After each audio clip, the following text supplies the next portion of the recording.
Ջրի արտահոսքի հետքերով բնակարանա, այսինքն այս ճաշասենյակի կողմից ինքը այսպես արտահայտվել է, հետևի մասում բաղնիկ զուգարանն է, ստեղ ունենք ներկառուցվող զուգարան, պատվիրատու նորավերանորոգ է, այսինքն ֆոտո-վիդեոներ ունի, այս հատվածում էլ արդեն շախտն է, շախտի մեջ արտահոսքը, հասկանանք ինչից է, կարա ներկառուցվող զուգարանի միացումներից լինի։ Բավարարի քանի երկար անցավ, ստիպված արդեն տանիքից եմ ստուգեմ, ունենք ստեղ էլի փախած դետալ, այսինքն առանձնացել է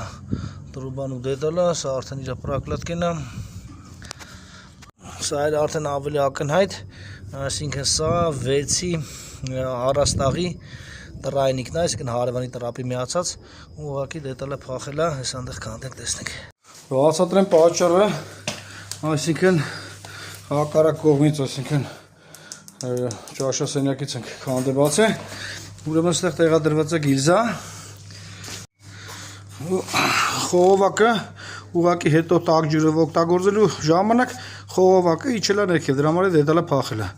այսինքն երբ որ օգտագործում եք գիլզա, առանց իր իհարկե մոնտաժ չի լինի անել, բայց օրինակ եթե փորձի փոխանակում կիսվեմ, օրինակ ես այս ստիկերը անպայման ալյումինի սկոչով սկոչում եմ,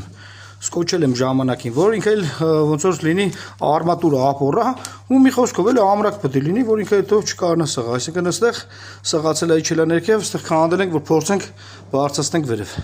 Դա ինչ դրությունը փրկեց այս ключը, ցեպով, այսինքն գիզայից վերև եմ այս ցեպով բարձրացրել, ու այստեղ եմ անցված է,